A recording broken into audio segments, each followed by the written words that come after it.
everybody. Welcome. Thank you so much for tuning in. My name is Candice Reyes. I am one of the founders of the Jazz Exchange, and I will be your host this evening. Super excited. We got a lot to talk about today. We got an awesome and amazing guest artist today. And we'll talk a little bit more when we get there. But I just want to welcome everybody here this evening. For those of you who are tuning in for the very first time to the Jazz Exchange, these are our live streams that happen every Wednesdays. They're called the Exchange live sessions. They've been happening since April of last year, so we're still moving forward, on and forward, and we've been happy to stay strong every Wednesday nights from 8 p.m. And we've had some amazing artists, guest artists, to just give us their time out of their now remote busyness, whatever that means now. But yes, thank you to all the artists and everybody who's tuned in with us. But if you haven't already, you can find out more information of the Jazz Exchange. As you see on your screen right now, we have the social media handles where you can find us. If you're not on Facebook, you can find us on YouTube. If you're not on YouTube, you can also find us on our website. That's probably the best place to find us. And hopefully we'll be putting up a Clubhouse, I guess our social handle of Clubhouse, because we just joined Clubhouse for those of you who know about Clubhouse, but slowly getting familiar with it and that platform. So also spreading our music and our mission, which is building communities through music with the Jazz Exchange. So thank you guys so much. Moving forward, just so you all know, as the education program is part one of our programs that we have with the Jazz Exchange. It's in partnership with a local nonprofit, Jazz House Kids from Montclair, New Jersey, with Melissa Walker and Christian McBride, and along with S-Mart from Juarez, Mexico. In this education program, what we do is we support students from our hometown, originally from El Paso, Texas, and Abel Mireles, my husband, who's also one of the founders, is from Juarez, Chihuahua, Mexico, which is the border town. So we bring students from the border town and the border area to come to the East Coast and have the opportunity to be part of the Jazz House Kids Summer Workshop and get to meet Christian McBride and all these renowned jazz musicians, just to have an opportunity to change the scene, meet new people, play with great musicians and fellow colleagues. So this is really important to us because we do sponsor students and give them scholarships. So with your support, we do ask that if you're interested or would like to, give back to your community and be part of this education program, you can sponsor a student and get some more information on our website. Also with the pandemic going on, we were so, just thinking about artists, myself being a full-time musician, as well as my husband. We were both just very thoughtful of how do we support artists during this time. And we had started the Jazz Exchange Relief Fund also back in April when we started these live streams, really pushing forward to, supporting jazz artists with income. There's a lot of musicians that honestly, probably still haven't received unemployment, and probably artists who can't file for unemployment because they're not from here. A lot of different situations, and, unemployment can only do so much. And so anywhere jazz artists, who have lost tours, who have lost, anything, their full-time income, is just how we've been supporting through our virtual jazz sessions program. And the way that happens is we stay creative. We pay artists to be part of, just making music. And so if you want to know more about that, you can go to our YouTube channel, check out all our virtual jazz sessions, all the artists that we've supported during this time, and with your donations through the Jazz Exchange Relief Fund. That's kind of how we also give back to jazz artists. So if you want to know more, again, visit our website, check us out, and, support if we are one of your organizations that you'd like to give money to and support all the wonderful jazz artists. So, anyways, moving on. As you guys know, this month is we got to switch here. This month is Asian American and Pacific Islander Heritage Month. It commemorates the community and encourages a wide range of cultures and lived experiences, and each one is an important part of an American narrative. Their stories are American stories, and their voices deserve to be heard. That's why we're highlighting a few of the stories from our AAPI artists to help people find connection and understanding by amplifying their words through their music. Through the Exchange Live sessions, we're exploring how to best use the music as means of a larger issue of culture, race, and the society. We use these platforms to express, discuss, and connect, and to bring awareness and break down some of these perceptions of all races and cultures. So in light of recent tragedies associated with anti-violence and hate, let's get inspired by people spreading hope and solidarity. The Jazz Exchange stands with the AAPI community in bringing this awareness. And so all this month, we will be having special guests from the AAPI community to talk with us, to share their music, to share their experiences, and really just connect with them. And so it's really important that you all are here today, and thank you so much for tuning in with us. And also, just as you guys know, as my Mexican heritage, we're celebrating Cinco de Mayo, but I have to say this. Everybody, if you're not aware, Cinco de Mayo is really not, it's a misconception of Mexico's independence. It's not Mexico's independence. It's just when Mexico had the victory over the French in the French, I think it's called the Batalla de Puebla, so the Battle of Puebla. So, I mean, you can drink a margarita to that, but still happy Cinco de Mayo. A todos los amigos allí celebrando, hello, and thank you for tuning in. So, I'm actually drinking my jarritos today, so cheers to everybody celebrating Cinco de Mayo today. Anyways, I'm super excited because today we have a very, very special guest that we were very excited to be able to reach out and connect at a short period of time, but we did hear a lot about him. And he's an amazing jazz pianist. He's an educator. He's an activist. He's, he's a father. He's everything, And so just in the short time that we've known him, he's a great guy. He's made me laugh already too much. So we'll be having some fun tonight. So without further ado, I'd like to bring on today our very special guest, Mr. Victor Lin. How are you, Victor? Oh, we got to unmute you.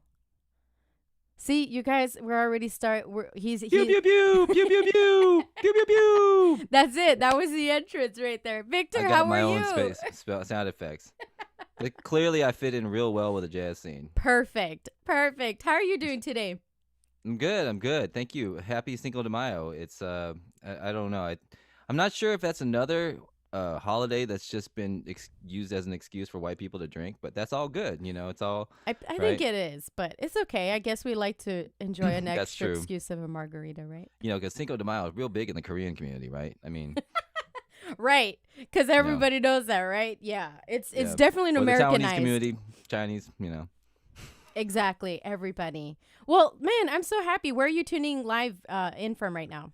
Across the river. I'm over in New York City. I've been here in New York City since 2000. So I've actually begrudgingly admitted to myself that I am now a New Yorker. But originally I am from Seattle, and my parents immigrated from Taiwan back in 1970. So yeah, I'm not even sure. I think I'm a first generation American-born Taiwanese is what they call it. I was just gonna ask you if you were first generation then. Yeah, first generation. I believe that's first generation. Yeah. I'm not quite sure because my parents came over and then I was born. So does that make me first? That makes you first generation. Yeah. First generation. I think the term for it properly is American-born. They call it. There's a weird acronym, ABT, which is like American-born Taiwanese, or ABC, American-born Chinese. Ah, okay. Yeah, so there's some interesting slang about that kind of stuff. But yeah, that's me. Very cool. Yeah, I'm a New Yorker. I think I reluctantly kind of admitted that I'm a New Yorker because, I think even after my kids were born, I kind of was like, well, my kids are New Yorkers, but, I just think sometimes I look at New York and I'm just like, I think I really took ownership of that during the pandemic. I think Mm, really seeing on that, I think um yeah, because I think every time you come, maybe, and this maybe ties into being an Asian, American, you don't really feel like wherever you're at is really your home. right. So if you came back, you already came from somewhere else. You're like, well, I'm just here until I go back to wherever it is Wherever. I'm supposed to quote unquote be, or the motherland or whatever. But yeah, New Yorker. I'm a New Yorker. I mean, Yeah, I'm always man. gonna cheer for Seattle sports teams, but I'm a New Yorker, definitely. Seattle Seahawks and like, everything. Yep, Mariners. I mean, you got it. I mean, Yeah, I'm that's a closet cool. sports nut, but I got no time for that. So I've never been to Seattle, but I one day would. I know like already two people or three from Seattle, which I don't know if that's a lot, yeah, the but Pacific Northwest. I mean, that's basically. I mean, it's a beautiful place.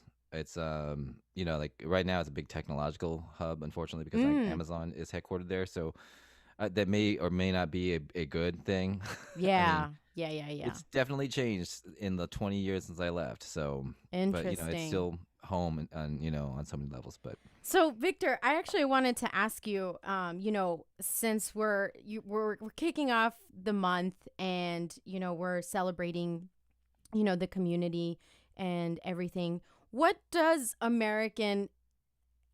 sorry, Asian American Pacific Islander Heritage Month mean to you? Like, what is it? What do you celebrate? What is it? that's a really good question. I think if you asked most Asians, they would go, "It's it. It's We me. have a month.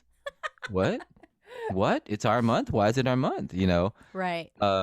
But right now in 2021, I think this is maybe the most significant AAPI month, um, I think ever, because of what is happening in the world. You Mm. know, Mm-hmm. we're a world that responds to hashtags and catchphrases and things, and for better or for worse, what we do is often dictated by what we see in social media, and Mm. social media Yep. and things it's dictated by things that are easy to grab.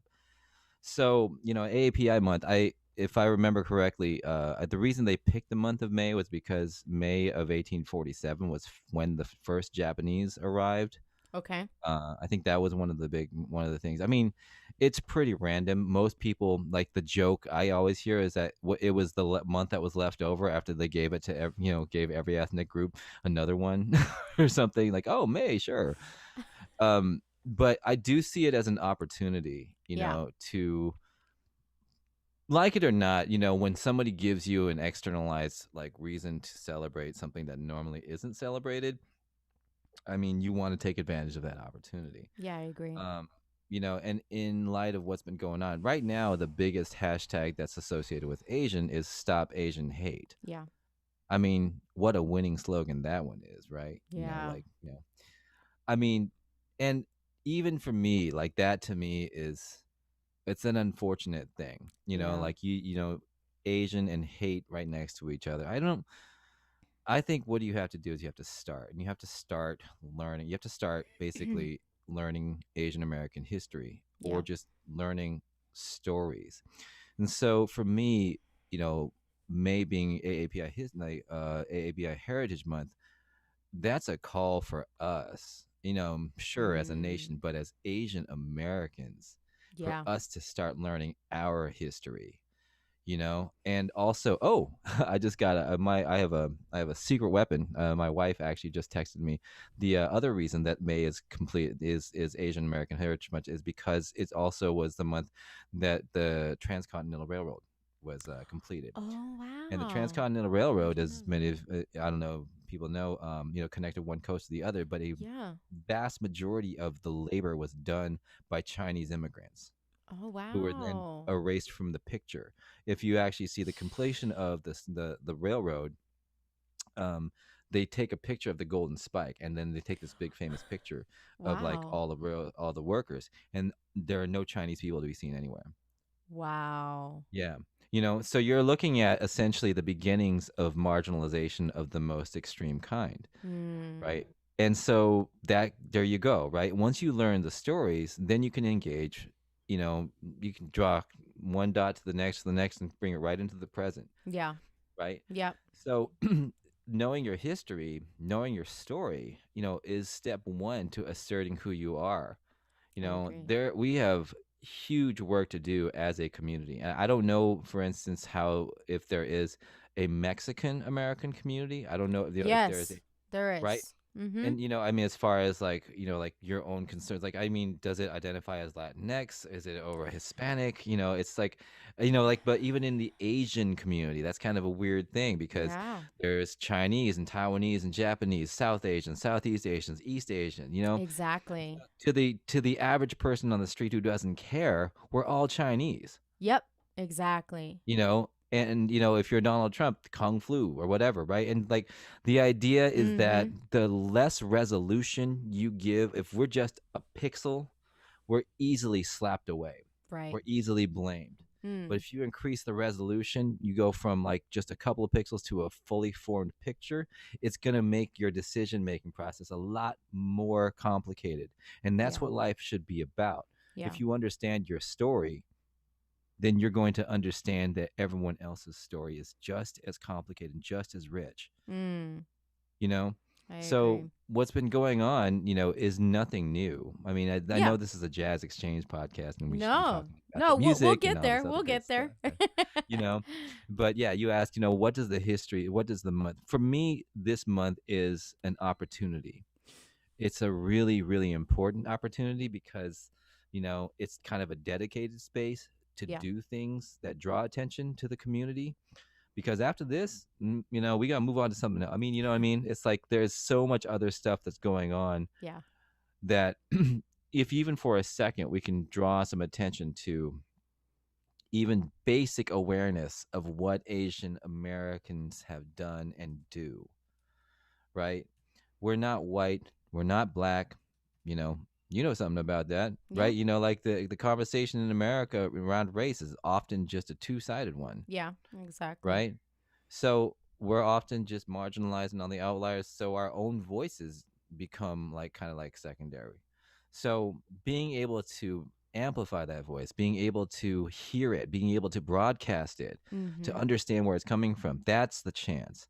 I worry that, it's not taken seriously, because I seem to often be one of the few very kind of like, I don't know, like I feel very strongly about this kind of thing, Yeah. but within the Asian communities I'm part of, I think most people tend to kind of look at me like, wow, you really into this thing, huh? And I'm like, yeah, right, but I understand I've had the luxury of being able to, one, work in a job where my entire existence revolves around dealing with people of different races, and there's almost Mm. no Asians that I know that are, like in constantly involved in not just jazz music, but music, period. Yeah. So Yeah. to be a musician, to be a jazz musician, to teach it at college level, to teach it, at the highest levels, Yeah. right? You're dealing with like you suddenly realize that the average Asian American experience never crisscrosses with cultures outside of either white middle classness or your own sort of like bubble of Asianness, and I can't fault people for that. Yeah. You. you Yeah. know Exactly. I'm not Exactly. gonna say, well, you need to diversify your friend pool. What I mean? That's Right. I mean, it would be nice if you did. I don't know if you're going to. Yeah. Yeah. But the thing that I want to prioritize more than anything is trying to change that for the people that are open to it, you Mm. know.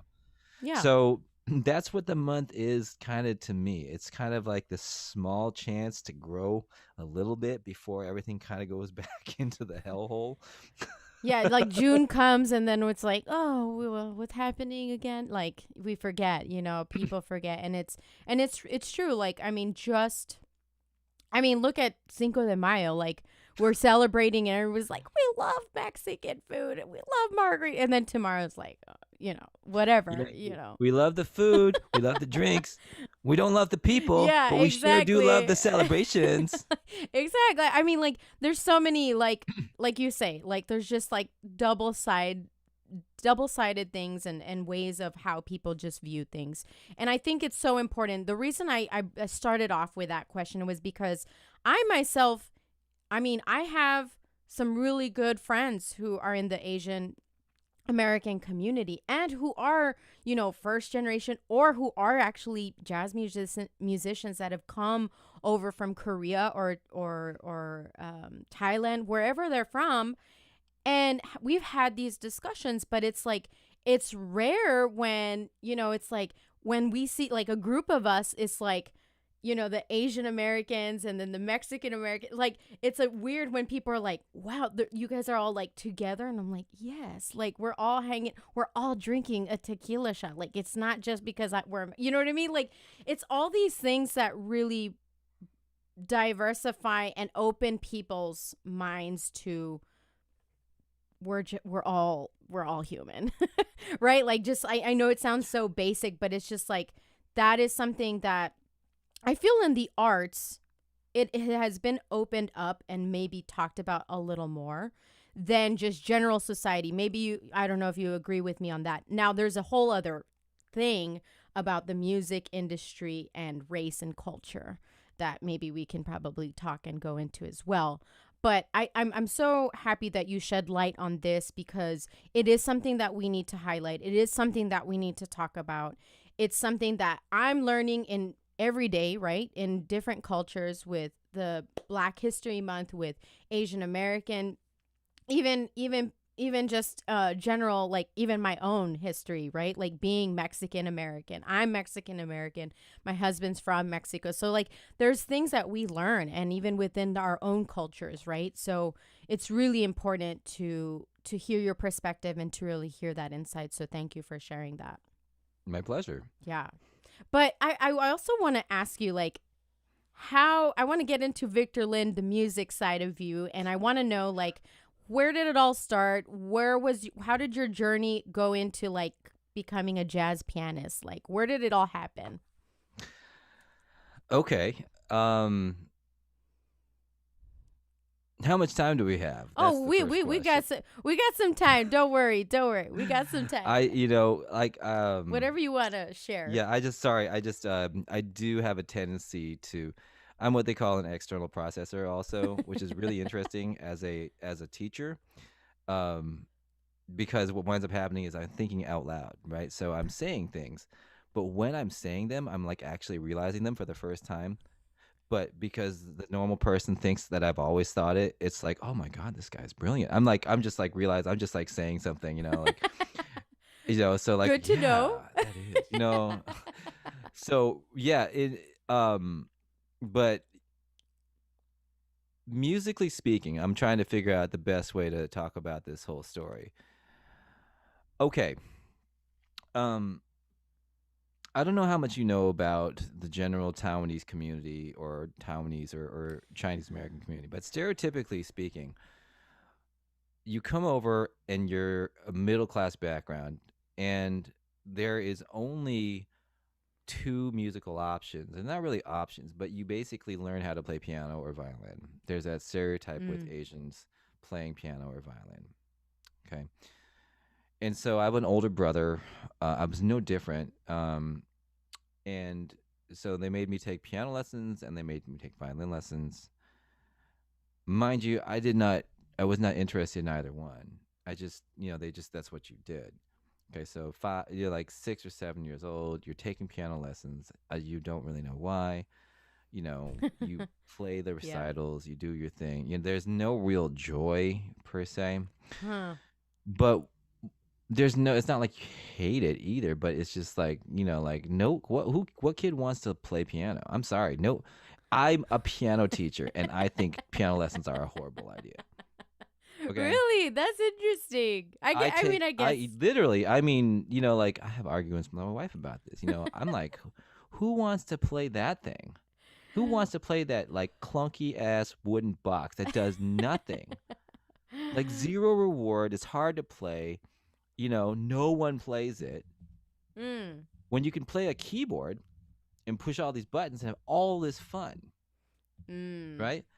My kids are all over the little keyboards, right? Ah, okay. Okay.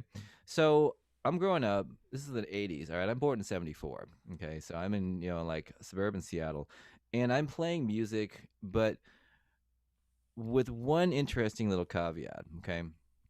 Which is that whatever I heard, I could figure out.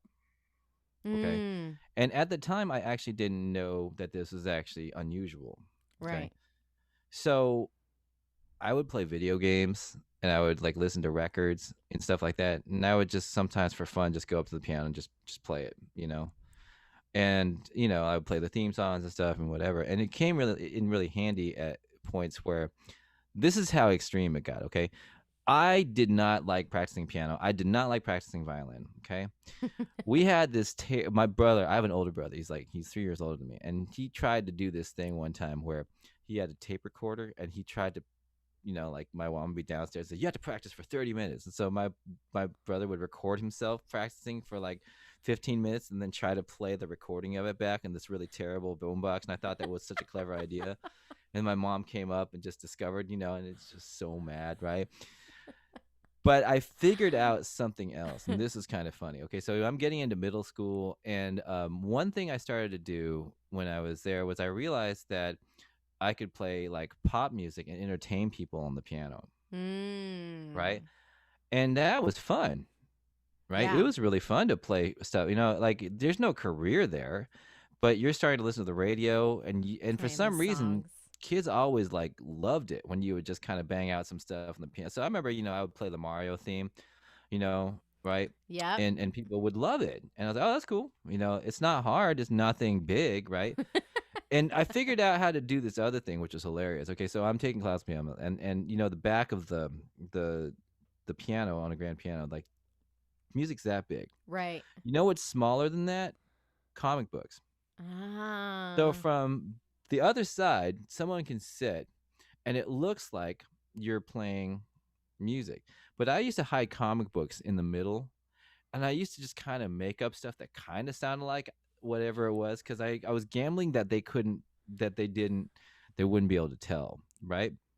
And I was totally right, right? So I learned how to improvise as a way to get out of practicing. One of the first instances of improvising was literally just imitating stuff that I kind of knew how to do. It's actually how I learned how to draw too. We had to Mm. my parents gave me this, had tasked me and my brother with like learning how to draw. It's like in the summer they had structured like these like activities. You ask any of your Asian friends if they had this experience, right? You're 7 or 8 years old and your parents structure out every day in your summer. From 9 to 10 you're gonna type. From 10 to 10:30 you're doing math. From 10:30, right? It's like, ooh, right? I mean, and it's just Right. normal, Yeah. right? Yeah. This is basically what life is like, right? You're gonna practice piano from 1 to 1:30. Then you're writing your journal from 1:30 to 1, to 2. Then you gotta draw comic books from 2 to 2:15, right? All right, Yeah. sure. So the musical part of it, what was interesting was I played piano and I played violin. Until Mm. I was 15 years old, I never knew that perfect pitch was an abnormal thing. And to this day, Mm. it's still not. I still don't understand how it's an abnormal thing. Like I don't understand why you can't tell that's a G, right? I mean, it's like saying, well, can you tell what's red? Like how am I gonna? It's red, like this is black. Yeah. Yeah. Yeah. You know what I Yeah. mean? So like I kind of get it, but what I didn't understand at the time was that it was allowing me to do things that would eventually come into play, right? Because Right. I always wanted to be funny. I really just wanted to entertain people. I mean, a lot of that just came from wanting to be popular. Yeah. I struggled so much with, wanting to be, like the handsome white guy who was like, homecoming king. And I would look in the mirror and just hate myself, Mm. right? You know, play piano. What? No, that's not gonna do it, Yeah. right? Play violin. Like it's like honestly, like pardon my French, but fuck all that shit. I don't want to do that. I want to be popular.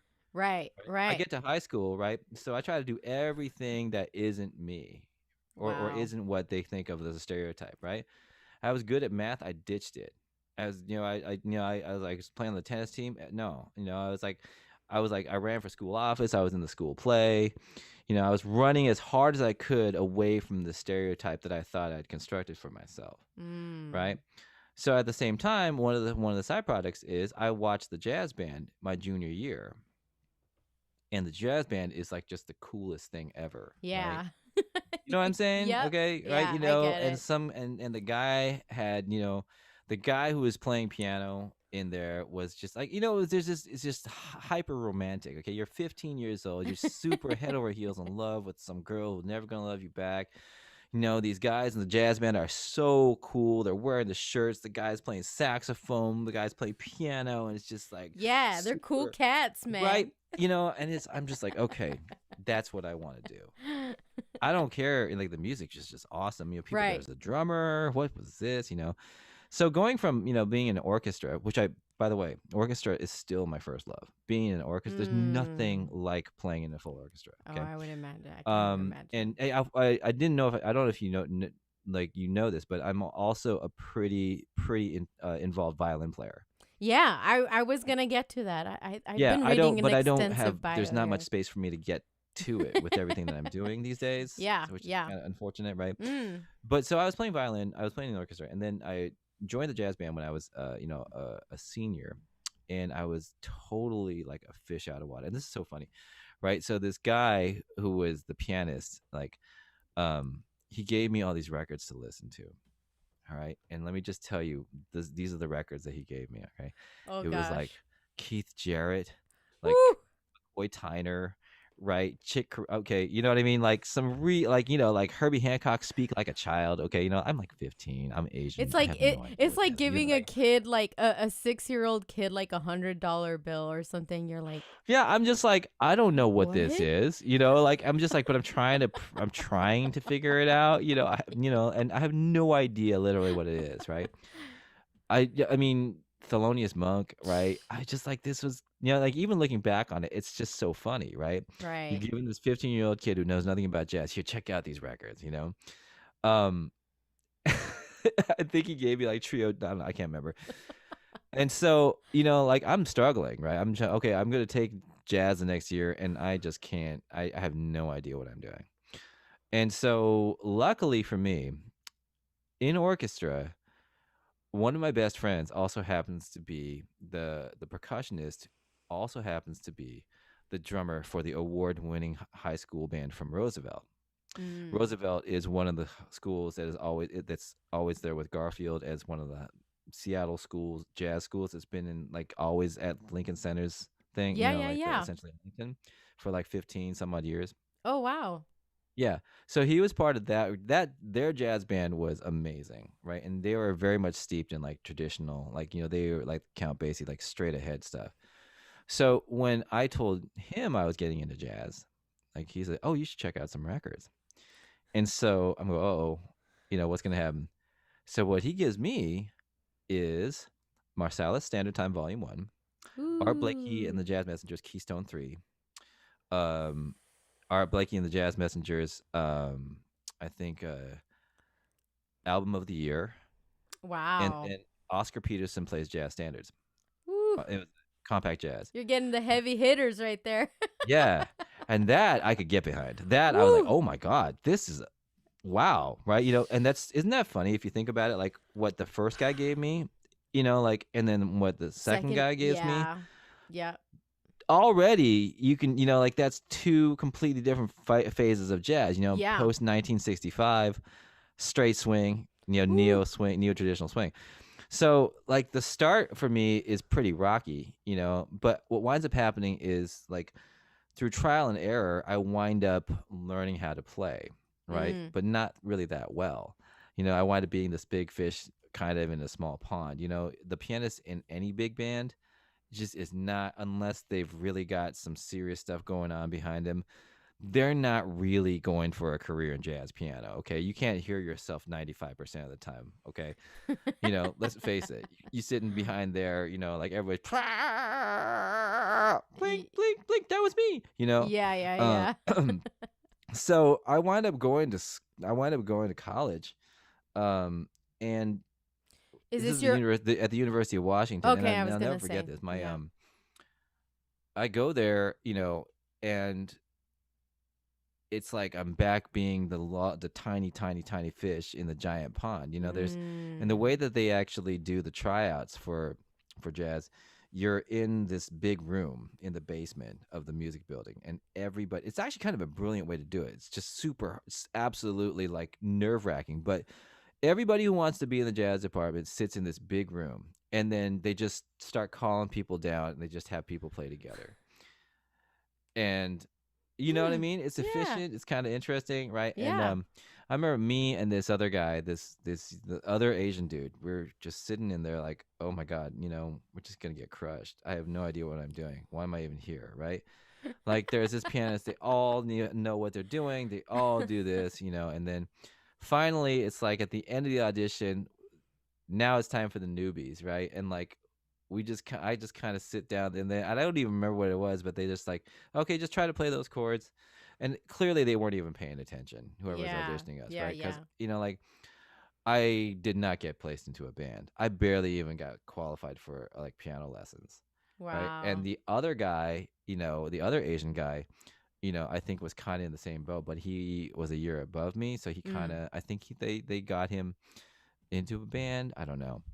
But that guy, back in 1991, that guy's name is Gary Fukushima, and he is Mm. now the director of, I think interim director of jazz studies at Cal State, CSULA. Oh Uh, wow, that's great. That's cool. yeah, he writes for Downbeat too, and he's like an amazing musician. So it's kind of interesting, like the two of us, like Gary we've become incredibly good friends over the years too. Gary And Fukushima, you said? How do you what's that? pronounce his last name? Gary what? Gary Fukushima. Fukushima. Fukushima. Okay. Yeah, Oh, Fukushima. cool. Yeah. Very cool.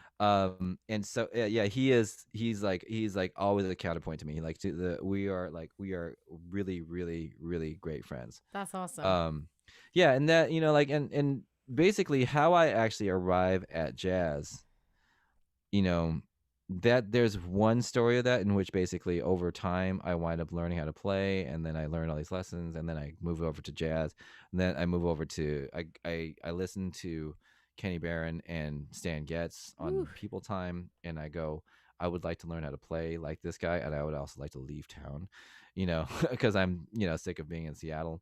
Yeah. And so I find out he's teaching at Rutgers. So I go, I want to study with Kenny Barron. And so in the fall of 1996, I get in a car and I drive across the states. I drive over to New Jersey, and I start graduate school, and I start taking lessons from Kenny Barron. And Wow. I get introduced to Kenny Barron and the jazz scene. But more importantly, New Jersey is where I start to really embrace this idea of really kind of reclaiming being proud of being Asian. Mm. Like I thought I was That's coming because I awesome. was going to be a jazz musician, right? But I Yeah. come to realize, like the scene that I saw was just horrible. Mm. Mm. I mean, I was like, why would anybody want to subject themselves to this? Yeah. You know what I mean? Yeah. So, long story short, right?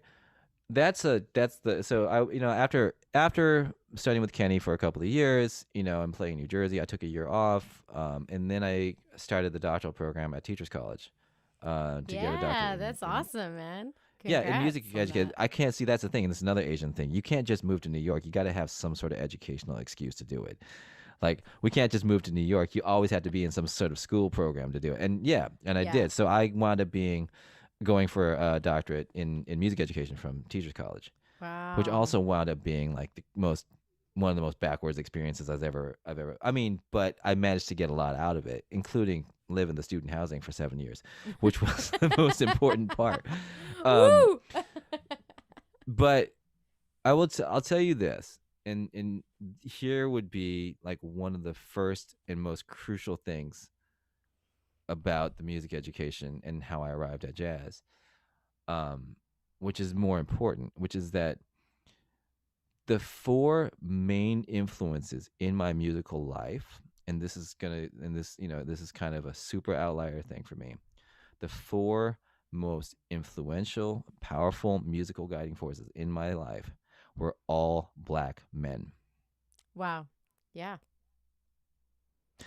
The What? best orchestra conductor I ever had Wow. was a black man, Paul Elliott Cobbs. He's still doing his thing in Tacoma, Shout Washington. out. Yep. My first inspiration, and still to this day, the guy I modeled my piano game after is a guy named Dana Franks. I think he plays, Mm. for he moved to Las Vegas. I think he plays for one of the Caesar's Palace plays. I kind of lost track of him, so I wish maybe I hope someday to be able to kind of like find him again. Yeah. He used to play he used to play this gig in a hotel lounge called the Sorrento Hotel downtown Seattle, and I've never seen a better. I don't want to even call it a lounge pianist. I've never seen a better room pianist than this guy Wow, that's awesome. because he knew how to work the room, Yeah. and he did it. And like I'm not even. I mean, at Which age is also 17, I can't even. What's that? I was gonna say, which is also a whole other topic of like the lounge room guy kind of person like that. That's a whole other thing. That's like Yeah, amazing. Like it's a skill. It definitely it's is. it's not, and it's not even what you think though, right? Exactly. I've seen lounge. The 99% of lounge piano bars are lounge piano bars, right? Right. Right. Right. This was something different. Mm. This was an astounding talent Wow. that everybody really. And the other thing was, it never once crossed my mind that there would be some weird racial dynamics or overtones until Mm. much, much later. Because you have a black man in a tux who's absolutely just lighting it up with like the most joyous, incredible, beautiful music that's just swinging and happy, and the place is absolutely done. Yeah. And Yeah. Definitely. everybody in that room is upscale and white. Mm. Mm-hmm. And it never once crossed my mind that that would even affect anything, Anything. Yeah. right? Mm-hmm. You know, um, my first jazz piano teacher, Mark Seals, was the only black man on the faculty at the University of Washington. Wow. The other piano teacher I had, Kenny Barron, Mm-hmm. right? And somehow, subconsciously, like it took me thinking about it, like in retrospect, to start thinking about what do I owe black culture? What do I owe? You know, what if it's them getting shot by the police? Mm. How Yep. does it change the narrative? Yep. How would it make me feel? Exactly. Did I do enough? Have I done anything?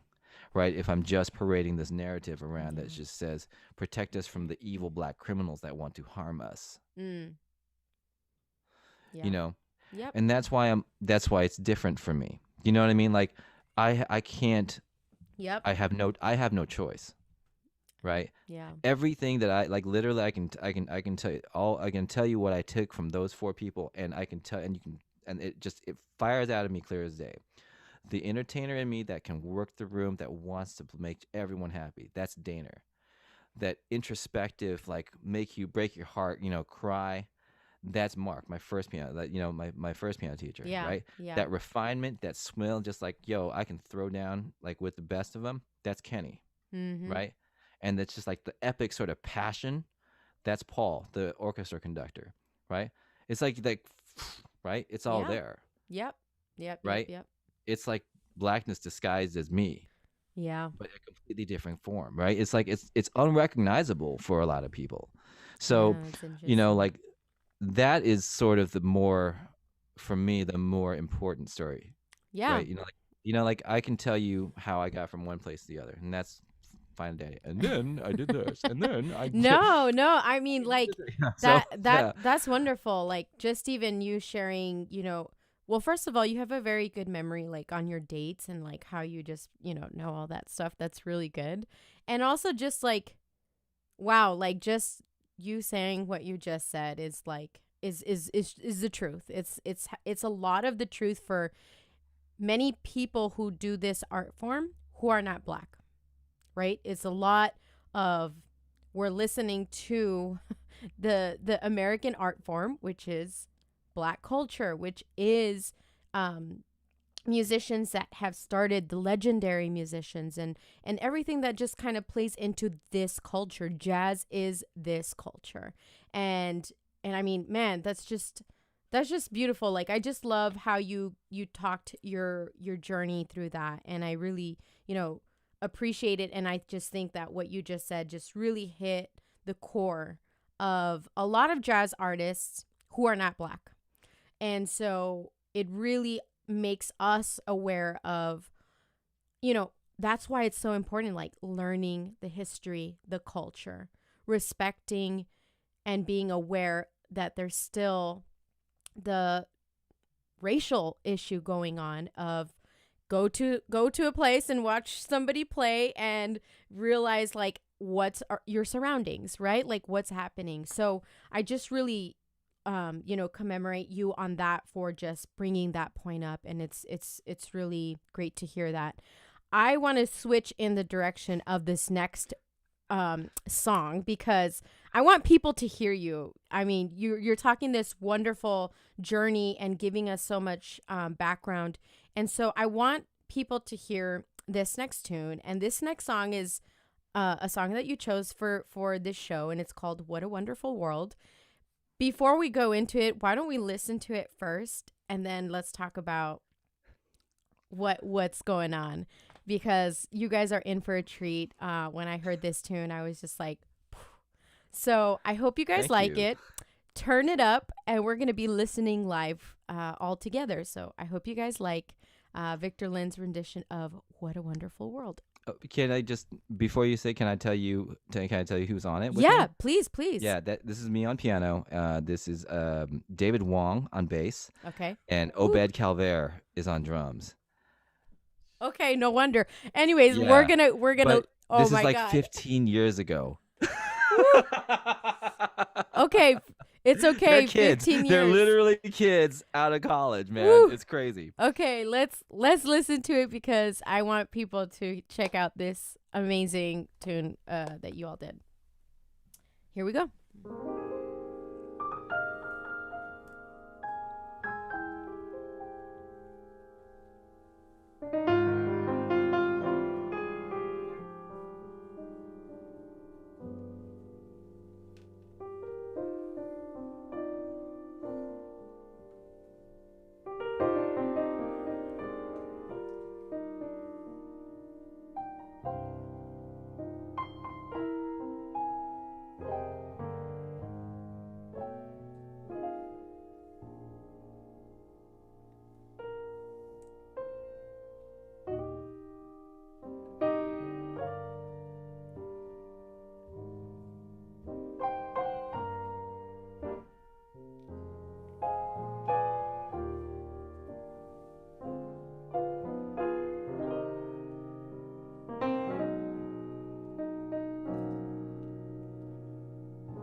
That's a trip down memory lane. Wow. First, okay, there's like there was 10 different things I have to like just mention. First of all, one, OMG, this was like fire. If for those of you guys, if you came in halfway, I'm sorry because like this song is like it started off like with, it's What a Wonderful World. What a wonderful like arrangement piece, like what you did. Oh my God, that was wonderful. The amazing artists that you have on there. Please tell us again who you had on this in this amazing band. So this is a recording from like 2006, literally Whew, 15 years ago, and this is a young David Wong on bass and a young Obed Calvaire. whew. David, I think, is prior to pandemic. I think he was already the house bassist for I think for the Vanguard Orchestra for the last few years. Been playing with Roy Haynes. Basically, Wow. one of Yeah. the really kind of like, yeah, not surprisingly, like mainstay on the jazz scene. Whew. And Obed is basically he's played with the Clayton Brothers. I Yep. actually he's a little bit off the radar because I don't think he's on social media, but Obed is like one of really the like great drummers of our time. So Yeah. that's a trip down real Wow. memory lane. Okay, so thank And you. yeah, I mean that was just awesome. And like when people just like it's like a stereotype also of like this song, right? Like we think of like just the Louis Armstrong, like, oh, the beautiful, what a wonderful Yeah, world. true. And we're Hmm. not thinking that it's gonna be in like 7/4 and 4/4 and back, all these like different time rates. So I love it. I love the whole thing. I think that was amazing. Then there was this like perfect choreography of your like toy like puppet that like you already knew you knew like this so well, like it's still in you even Yeah, if it's 15 yeah, years it's ago, not like hard, you're just like remembering like the trip down memory lane. I was trying to keep it together because I was like, oh my God, he knows it so well. And then like the little whatever you have, the stuffed animal was like moving perfectly. So I mean, wow, that was It's my amazing. jazz reindeer. No, That's that Eileen. was beautiful. I mean, yeah, I mean, and was this just like a project like you did like, or what, where did this tune come from? Like was it something you just were like, I'm going to record What a Wonderful World? Like what, how did that even happen? It's funny that you it's funny that you asked that because there's a story behind it, which is that um about a week before, I think, basically, this is like 2004, and I had just, I think, joined, like, or I was thinking about joining an a cappella group, actually. you Mm. know um and I was watching this concert by this a cappella group, and they did an arrangement of What a Wonderful World in like 5/4, Ah, okay. and I was like, huh, that's kind of cool. Yeah. I mean, a cappella has its own thing, right? um but I love music, period, right? Yeah. And I think it was something like, I see trees of green, a red rose too. I Uh-huh. forget the way that they broke it up, Yeah. but I remember that, and then I also remember that um, on Marsalis Time Volume One, Winton does an arrangement of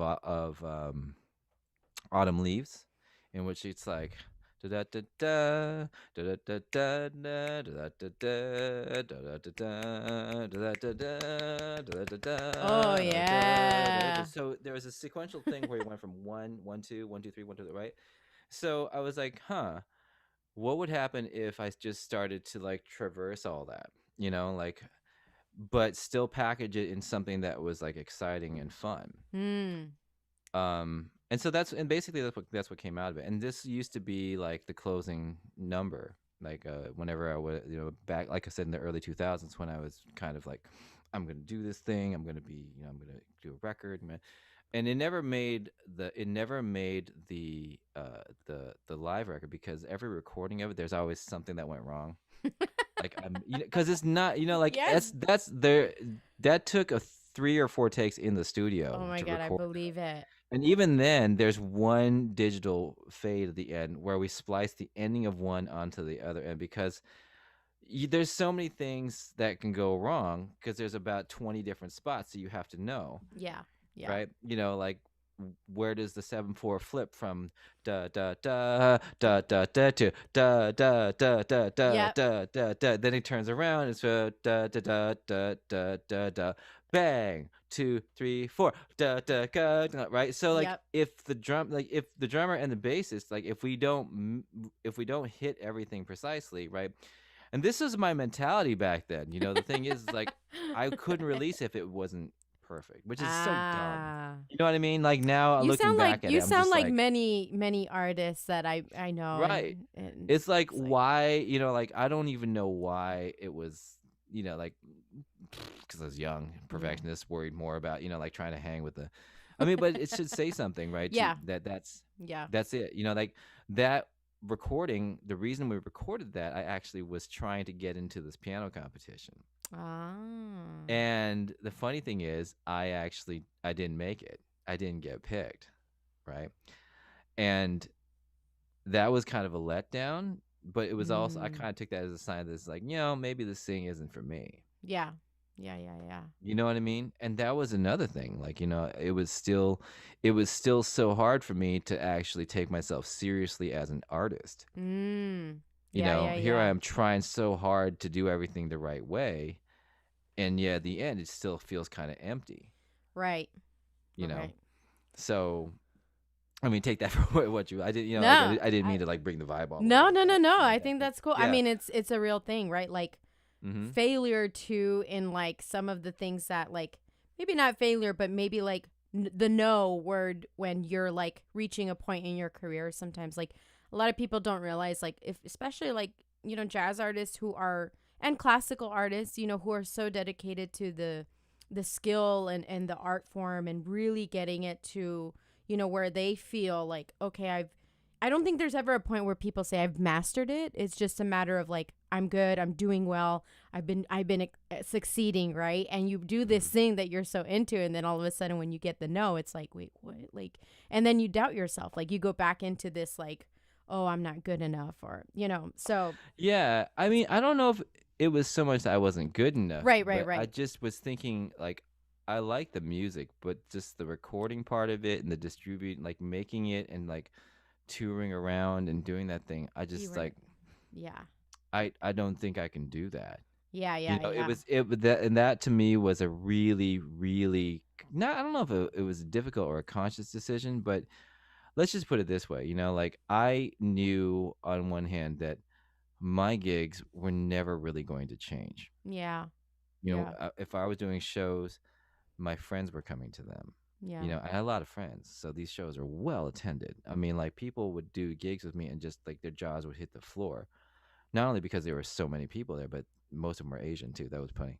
Like you'd go up, and like my because it was my friends. They were there to yeah support me, and it yeah was in the music I was playing served a purpose other than to just be musical. You mm, know, yeah like I was putting on a show, and the show was the reason that people were getting together. And when people got together, then we could all have a good time. yeah But these musicians that were with me had other, you know what I mean? It's like yeah I definitely couldn't, not that I couldn't hang with them, but I couldn't go with them to where they were going to go. right I wasn't Roy Haynes. Like the last gig I think I got, the last when the CD, when we did a CD release for Live at Kobe's Place, I had to convince Obed to turn down a gig with Monty Alexander. Whew. You know what I'm saying? It was that kind of thing, right? And so you can see the writing on the wall. I'm like, if I can't play with the people that I want to play with in this situation, I would rather do something else. mm. And you know what I That's mean? real Do you know what I'm saying? Like it yeah was like I can't take that trio and go to Tokyo. I can't travel. I can't leave mm. because there are other things I'm doing that I'm trying to get done. yeah You know what I mean? Like, and that was part of like there was at some point it was like I could play the part of the jazz musician, and then the reality would set in. It didn't matter. It didn't matter that I could play. mm. What yeah mattered more was did I want to? right To right was I willing to? It was like like yeah I wanted to control the narrative more than it would let me. because I would see people, in the jazz scene that I had no idea if I wanted to be around them or not. I mean, the jazz scene was so toxic. Yeah. I just watched it consume. It was like, it's like so much of it. This mid to 2000s, late 2000s. I don't see many people who look like me. I don't see, like the music is great, but everything around the music seems to be hyper competitive, hyper intimidating. Like there's nothing welcoming about it, Yeah. and it's That's so another weird for thing. me to see that it's still the same way in a lot of ways, you know? And I'm like, I was like, I want to do something about that. And I Yeah. realized if I wanted to do something about that, I would have to create my own thing. Yeah, And, definitely. and so to create my own thing meant to actually get to work on working on educational systems. That was my segue into the next thing. You as a educator, you did your undergrad at the University in Washington, and then you go and get your master's in Rutgers and study with Kenny Barron, and Yep. then you're getting your Did you already finish your doctorates, or you got your doctorates? Oh, You're I got my doctorate back in Oh, 2011. okay. That's what I Yeah, that wasn't was a sure. while. So Yeah, that was 10 years ago. you're at Columbia University, Hmm. teaching as a jazz piano teacher and Yeah, doing there's workshops. the kind of the educational, the biggest kind of feather in my cap wasn't even something that I set out to do, you know. Mm, But what I wound up doing, and what I still do, like I've been teaching at Columbia University since like 2007. yeah, Um, that's awesome. but who I teach is beginners.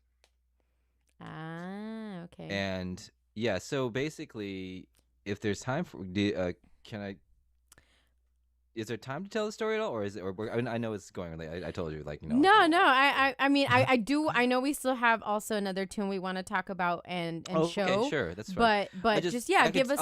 I'll give you a very very shortened Yeah, yeah, version of it yeah. if Please. it's okay. Yeah. All right, basically, one of the big things that for me is always I want to make people feel welcome, right? And like nothing makes me more mad than musicians that make other people feel shitty, right? And there's a Hmm. lot of those, right?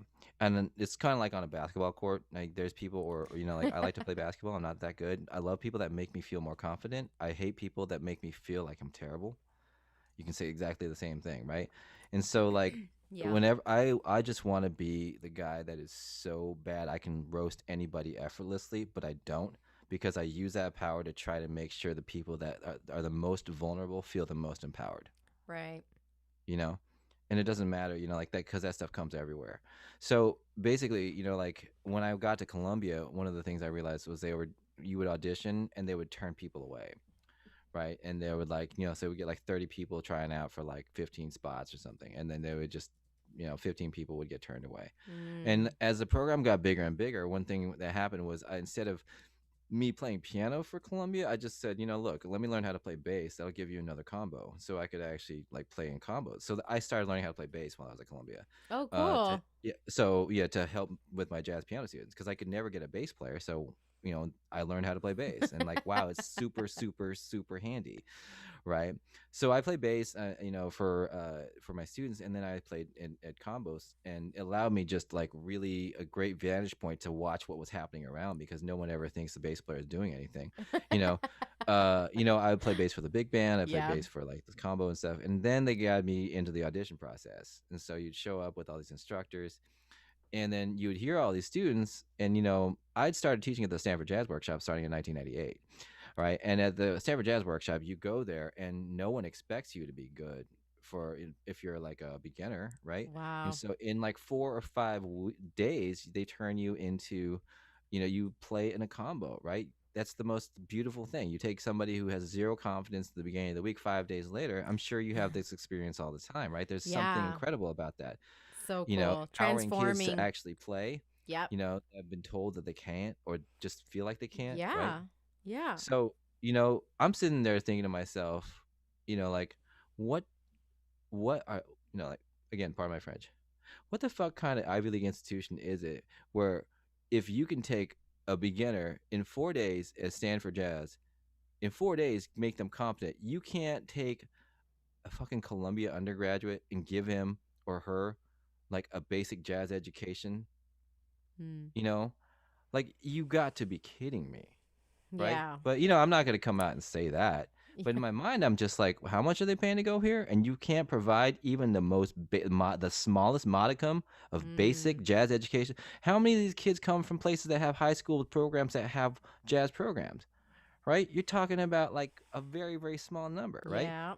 Yeah. So how are you going to give the spaces to people that already had like loads and loads of jazz education, Right. right? So I'm like, no, you got to do something about this, right? And so like eventually basically what happened was I argued, I said like, look, I'll take all the people that you don't want to teach. I'll teach them for free. Just give me a room. And they said, no, you can't do that. That would look, first of all, we don't have any money to pay you. Second of all, you're a grad student. Third, it just look that would just look weird. I said, fine. Just give me the emails. I'll just, because I was at Teachers College, not Columbia. And so what I did Ah. have at Teachers College was I had access to rooms. And so what I did was I formed this thing called the Teachers College Jazz Workshop. And basically what it was, I emailed everybody that didn't make it after like in like 2007. I emailed like everybody on the list that did not get placed into ensemble. I said, Wow. okay, my name is Victor. I'm a doctoral student at Teachers College. I heard you audition, and my belief is that all you need to do is somebody just needs to give you some experience and a little bit of coaching, and you guys can actually play. You're not going to get a grade for it. You don't have to pay for this, but you're just going to, I want to give you that opportunity. So that first fall, I emailed 20 people. 12 people responded. I broke them up. Like 6 people came on Wednesdays, 7 people came on Fridays, right? And Wow. so, yeah, I basically had them show up, at this room, and I would coach them, right? It gave me an That's opportunity to cool. teach. It gave me an opportunity to experiment, you know. That's Um, cool. one semester later, 3 of the kids got placed into combos in Columbia. The following fall, Columbia hired me. Wow. Good. I'm Right, you know glad what I'm they saying? did. Right, like you know what I mean though, right? This is like something Yeah. this is not a normal course of action, but this is just something that was so egregiously effed up that I just couldn't stand it. Yeah. Right? Yeah. And the thing is, like what I didn't realize was that I just made Teachers College look awesome. Mm-hmm. And Columbia saw that. Teachers College saw that, right? I made them look awesome, and so then I was like, okay, so now maybe you can help me out. You know what I'm saying? Like, Yeah. because there's always tension between Teachers College and Columbia, right? Um, and what happened was since that day, since that time, since 2009, every college, every kid at Columbia who auditions for jazz gets the opportunity to be placed in something. And so but do you see what I mean? I didn't set out to change that. I didn't set out to say, this needs to change. I'm going to change this way. I Right. just said, you know, you should be able to offer something more than this, I agree. you know? Yeah. And ever That's since awesome. then, like literally since then, I have coached the quote unquote beginning combos, which has been the most amazing experience because you get when you have people that are new to the music that come, you get the most diverse experience level. You get the most crazy, incredible people from all over. I agree. And you realize it's not even about the music. The music is just the reason that this group of people gets to come together and become friends. And that's what I realized, and this is like I would talk about the educator's journey. Going to like the kind of like the next phase of it is you realize that what you're actually training them, you're not training them to be musicians. You're actually training them to be better human beings. I was, I had a Amen, combo where there was, brother. there was a guy, there was a drummer from Israel and there was a guitarist from Egypt, you know, Yeah.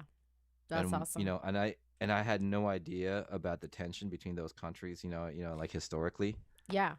right? And It, they were playing, and he said, like it's what is it, like what is it, November 5th or whatever? Like there's a holiday, I think it's Armed Forces Day, that is also the day that, like, it's a holiday in Egypt, in Israel, and because it's a holiday, Egypt, I think in the 70s, like, invaded Israel on that day, right? It's like this, like, incredibly deep, like, societal rift between Yeah. these two, people, right? The literally two groups of people. Mm-hmm. And the guitarist was telling me, like, imagine this, an Egyptian and an Israeli playing together because of American blues being taught by an Asian guy. And I was like, oh my God, that's so deep.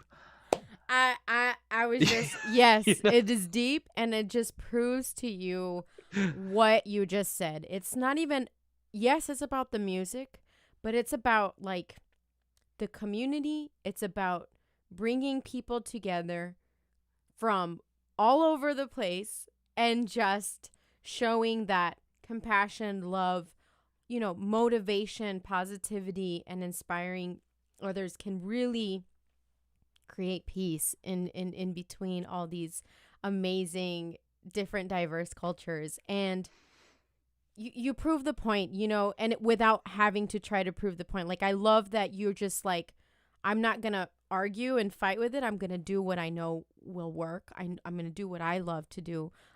When you're in a situation that you have either faced or you understand completely, you work 10 times harder to make sure that other people or kids don't go through that. I mean, at least that's what we try to do, right? Like, we Yeah. wish that we had, like a jazz exchange or another organization that could have just given us opportunities to say, like, oh, you come and open up for this legendary artist in your local town, or like just little things like that. Those small things of giving our future generation that hope, that motivation. Amen, Yeah, brother. those aren't small things. They're not. They're not. They may seem small to others, like, Yeah. oh, you're helping, that's great. No, no, no, no. Like, if you can't see the bigger picture, it's just Yeah. like, it's, I mean, wow. Like, that's, I mean, I applaud you so much for what you do and the passion that you have, Victor, because that we need more of that, and we need to talk more about it. We need to recognize people like you who do that, because, whether you're searching for, people to know about it or not, it's still important. And it's so important for viewers and audience and other fellow musicians to hear this, because someday you, as the artist or a young, student right now, you're going to be the teacher, and it just keeps going and moving and paying forward, right? It's just continues, and hopefully that becomes the norm. Yeah. Well, I mean, I really appreciate what you just said there about being the thing that you wish that you had, and I think that's always guided in a lot of ways, what it is I'm doing. Yep. And, you know, without even seeing, like, it's very easy to get down on your own stuff, right? It's so easy to get down on your own stuff. Yeah. But one thing I have recognized, in over the last, I think, few years, and just recently, I think in the last year or so, is the importance of also valuing your own musicianship. And sometimes I think if there's anything that I do Yeah. wish I could have done better, or that I'm trying to get back to, I put a pause. I kind of not devalued, but I kind of really lowered my valuation of being like a not a performer, but because I always played, but Yeah. being a recording musician and Yeah. putting product out there. And I'm realizing more and more now, that is something I can't neglect. If I want, like, they're not, it's not one or the other. For a long time, you know like I said, that for a long time I didn't do very much of one because Yeah. I was so involved in doing education, Yeah. playing, like, everything was just all about trying to build the next thing educationally. Yeah. But I realized, like, I think as I'm getting older, like, that it is important to play. It is important to be musical and to let other people experience that as Yeah. well. Because if you don't, then you're preventing people from experiencing what it is that you have to offer. And I think that's Yeah. probably the biggest barrier I still have to overcome is validating of the self when it comes to doing things like playing or doing recordings. Like, it's just it's an after effect of the too cool syndrome. Oh, it's just this, like, because like Yeah. the terrible musician in me tells me, not terrible, but just like the horrible voice says, oh, that's a derivative of this. There's nothing original about that. No one wants to hear that. It's just the same stuff over and over again. Don't do it. Yeah. Yeah. You know what I mean? Right? Okay, There's that. you I'm pretty just like, much just said what I guess every, jazz musician has told themselves in the past, or probably a year, even more in our heads, and just said that out loud. You mean, yes, that's true. Like, why am I going to put this out when, it's like when people say, like, why do I need to record John Coltrane's tune again when he already did it, and there's not going to be anything better. And it's like, you're missing the point, brother or yeah. sister. Yeah, or exactly. yeah. Exactly. Like and it's so much comparative when John Coltrane and them were not compared to their mentors. They were just living in the moment, living in that moment and doing that. So I want to move on to this next Okay. because we're getting deep. We're getting deep, but I love everything that you're bringing up, and I really appreciate everything that you're sharing. But this next tune, tell us a little bit about it, so that our guests can and to know what it's about. It's called Wonderment. Did I say that right? Yeah. Yes, Okay. yeah. I had just started teaching at the Calhoun School, where I still am actually, and the I started by teaching third graders. I had no business teaching third grade. I mean, I was fun. I I was had, waiting for that. I had no business teaching third grade. Okay. I mean, I was funny. I could entertain. Like, I literally got by on sheer charisma and musicality. But like, Oh. I mean, the you know, I'm I'm sure I'm supposed. sure they got something from you. Don't worry. Well, I mean, they did. I mean, I made up so much crazy stuff. I just got them singing songs and stuff. But like, you know, um, I lasted like one half a semester teaching third grade. And then I went to like part-time teaching like strings at the school and stuff. And then eventually I wound up starting the jazz program, which then exploded into like my full-time job in the upper school for the last like 6 or 7 years. Yeah. Wow. Yeah, that's the other part of it. Like, I actually got a career in New York City teaching jazz. That's cool, Yeah. man. Yeah, you know what I mean? Somebody tell me, like, again, like, Yep. I clearly remember someone telling me at Stanford Jazz, like, there are no teaching jazz for jazz in Manhattan. Yeah. And this is like not a very positive dude, right? And I remember him just like straight up telling me that. I was like, oh, The what I was dark gonna add. cloud. Yeah. Well, I mean, I was gonna say I would make an addition to that, which is for you. I was like, okay.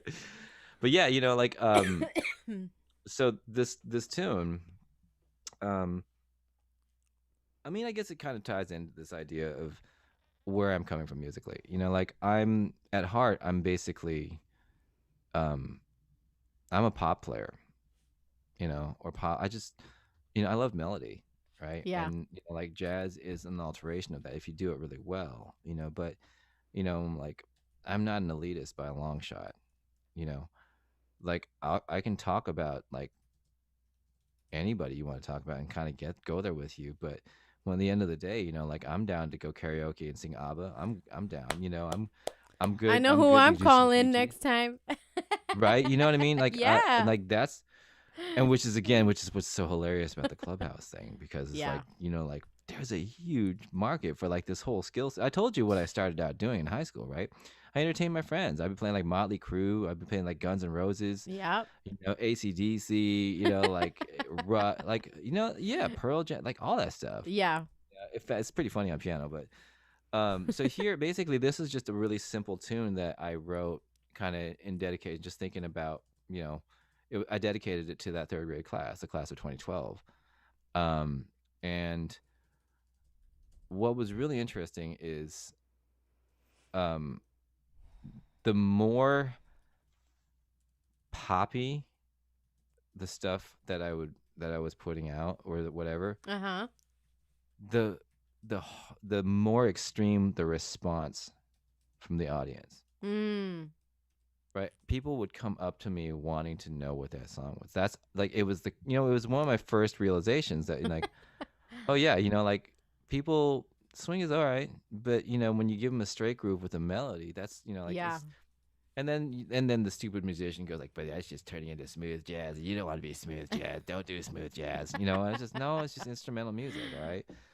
So yeah, that's Yeah. basically what this is just like without really getting into like any sort of sentimental side of it, this is just me kind of like writing something, that was inspired by, kids. Pretty simple melody, A flat over, and just um but yeah, that's what this is, like this is kind of like a little thing for that class. Okay, cool. Well, let's check it out. It's called Wonderment and it's by Victor Lin.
that's beautiful, Victor. That gave me a little like, that was so nice. Like, bravo to you. Wow, you are an amazing, first of all, person, an amazing piano player, an amazing educator. And, that just shows your passion and what you are meant to do here in this world. And I think that is something very, very important because just you, like, all the stories that you've shared with us today, and, thank you, really is the mere example of why you are and what you do best. And I, as a faithful person of God, I feel like God has put you in the right part, where you're working your passion and your music in the right places, and you're helping others, and you're bringing that awareness. And I think it shows through your music. And don't ever, like we said, got to remind our fellow musicians, don't devalue yourself, because this is just something that we as musicians, we have to overcome. Obviously, it's something our interpersonal, like learning how to overcome the dark side of what things and what other people think. But I mean, just in general, we're getting so many people, just saying, thank you. That was beautiful. It's bringing us together. And what an amazing experience. So I just want to say thank you for sharing your experience. Thank you for all the work that you're putting into and supporting the future generation, and really shedding the light of the Asian American, the heritage and the culture that we are learning and that we are here to support as well. And I think that's just something I just wanted to share with you, because your music is absolutely beautiful and I really loved it. And I shared that love with you, is like the melody. I love it, and everything about that Thank song you. was beautiful. So Yeah, thanks so much. I mean, it's hard for me to listen to that stuff. I mean, it is, because I mean, and it's not maybe for the reason, but it's just like it's emotionally taxing. yeah. Yeah. I don't know if I can go to that place over and over and over again.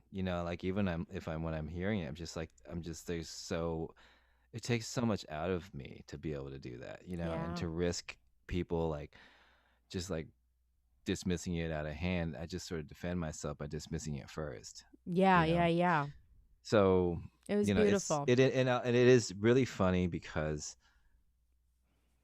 like it's probably time that I started recording music again. And so maybe in some Yes. ways, like getting, maybe this is, God's way of kind of like kicking me in the butt and just, cause Yes. like people like, again, like the thing about Clubhouse and the thing with with the API, like what I've realized is like, challenging the narrative is it's about trying to bring experience that's transcendent. Yeah. You got to go bigger than just the racial thing. Once you bring up race, it just divides everybody. Yep. Exactly. But if you can go to something that everybody can relate to, which has been the whole thing for me, is like go to the music. You put the music in there, automatically it grabs people, and Yeah. then you're trapped. Then Yep. they got to deal with it. It's Yeah. like, yeah. Yeah. So, And I you think know, you've been doing that. You've been doing that without probably noticing it as much, or talking about it as much. And I think that's what, we're here. Everybody who's viewing this and watching is, you're bringing that togetherness, and I think that's what's really important. And so I would love to continue talking, and I know there's going to be some more stuff that we can bring maybe in the future when that album comes out, or when something new comes out, because now we're all hooked. But I do want to make sure that I mention you also have another album that's called the Hymn Book. the hymn book, yeah, The that's the hymn one album you can find of mine on Spotify. It's just me. It was something that I wanted to do basically for my church friends. Yeah, it was Um, beautiful. I've heard it.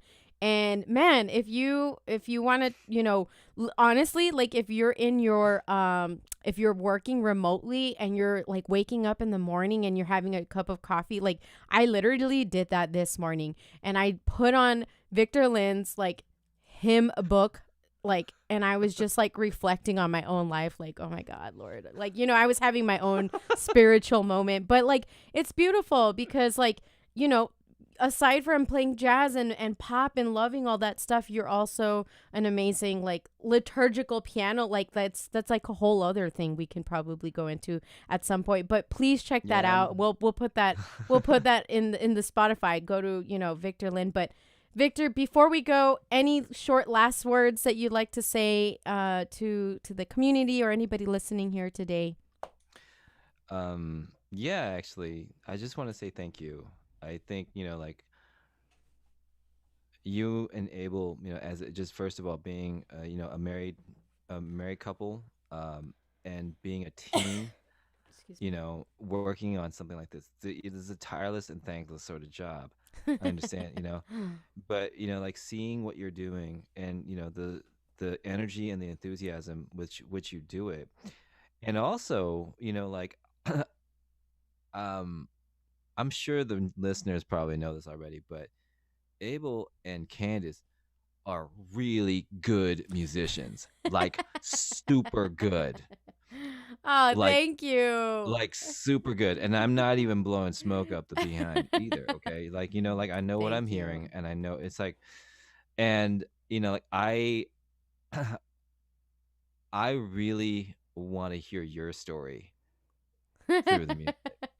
I want to know what your story is. Yeah, one day that'll happen. Maybe we'll make it like the surprise, right? Like on our last live stream or something. But yeah, Yeah. yes. No, but I'm not even just talking about, I'm just mean like literally, like for like when for you creatively, like just Yeah. like to tell what your story has been, but to do it through your lens as a musician. You Mm. know, that's what I realized, like because ultimately the story about jazz and being Asian American or Mexican American is that jazz is about the American part, I Mhm. think, right? And the American Yeah. experience and Yeah. letting it tell that story of who you are today. And I think that's what that's for me. I realized, it's like the fact Mhm. that the music allowed me to do that thing. I Yeah. told you that was so raw, kind of, even listening to it is hard for me. Mhm. That's what people respond to. And, like, I know why people respond to that, Yeah. Yeah. because they want to, because it lets other people emote that way. When you're playing something and it's just pouring out of you and people are just like, right? They're not doing it because, like, wow, this is an amazing thing. They're doing it because vicariously they're doing the same thing. And it's just Yeah. such a cathartic release. And I know that, like you and Abel, are working on something that's so much bigger than just this podcast. What you're building is something really important and really wonderful. So I just want to say thanks for having me, on the show and kind of like revitalizing, I guess, a little bit of like kind of my awareness of like, yeah, I should probably do some of that more, huh? Yeah, man, you're killing, man. You sound amazing. Do it more. We want to have you again. The next time we have you, we're going to make sure that we're having you because you have a new album coming out. We're putting that pressure. And then we'll have your fellow friend, Stuffed Animal. That was amazing. Everybody, you all missed it. But if you all were barely tuning in tonight, just rewind, check out Victor Lin's choreography with his stuffed animal and the actual first tune that we listened to, which was What a Wonderful World. Yep. Exactly. Exactly. It was you'll see that. All right, Yeah, exactly. You just got a little bit of what Victor Lin was doing at the da beginning. da da da da da da da da da da da da. No. All right, exactly. We'll do a whole session just on Victor Lin and a stuffed animal with jazz songs. That I think that'll be a hit. I'm sure, and Peter Lin will take 10% of the cut. Shout out to you, Shout out Peter. to Peter and everybody here Yeah. tuning in. Thank you all so much. As a matter of fact, speaking of Peter Lin, next week we're gonna have our trombone friend, Peter Lin, who will be our special guest, and I hope that you guys can tune in, check out some of his amazing music, and you'll get to he'll get to talk a little bit more about his projects and what he's doing, and we're looking forward to having him. So next Wednesday at 8 p.m. here on Facebook and YouTube Live. Thank you guys so much for tuning in. Again, Victor, thank you. Have a wonderful evening. And we're looking forward to hopefully playing with you soon or hanging out or just catching up again and then having you again for this show. So have a wonderful evening. Thank you so much for everything. Thank you. And we'll Thank talk to you. you guys Thank you so soon. Have a much. great day.